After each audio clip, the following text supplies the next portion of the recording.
రూబో news కి స్వాగతం. ఈ రోజు వార్తలు. నమస్తే. తెలంగాణకు సంబంధించిన తాజా బ్రేకింగ్ న్యూస్ వివరాలు కింద ఇవ్వబడ్డాయి. నిధుల విడుదల, స్థానిక సంస్థల ఎన్నికల నేపథ్యంలో రైతులను ఆదుకునేందుకు ఉద్దేశించిన సన్న ధాన్యం బోనస్ చెల్లింపుతో పాటు మహాలక్ష్మి గ్యాస్ సిలిండర్ పథకం మరియు మైనారిటీ సంక్షేమ శాఖలకు కలిపి తెలంగాణ ప్రభుత్వం మొత్తం 480 కోట్ల రూపాయలు నిధులు విడుదల చేసింది. సన్న వడ్ల బోనస్ చెల్లింపుల కోసం అత్యధికంగా 200 కోట్ల రూపాయలు కేటాయించారు. మహిళలకు 500 రూపాయలు సబ్సిడీతో గ్యాస్ సిలిండర్లను అందించే మహాలక్ష్మి ఎల్పీజీ పథకానికి 60 కోట్ల రూపాయలు కేటాయించారు. సీఎంఓ వాట్సాప్ గ్రూపుల హ్యాక్, తెలంగాణ ముఖ్యమంత్రి కార్యాలయం, సీఎంఓ మరియు మంత్రుల వాట్సాప్ మీడియా గ్రూపులు హ్యాక్ అయినట్లు వార్తలు వచ్చాయి.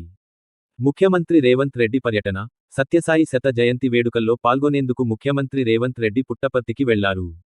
ప్రమాదం, జనగామ జిల్లాలో ఘోర రోడ్డు ప్రమాదం జరిగింది. ఇక్కడ ఒక ఆర్టీసీ బస్సు లారీని ఢీకొట్టింది.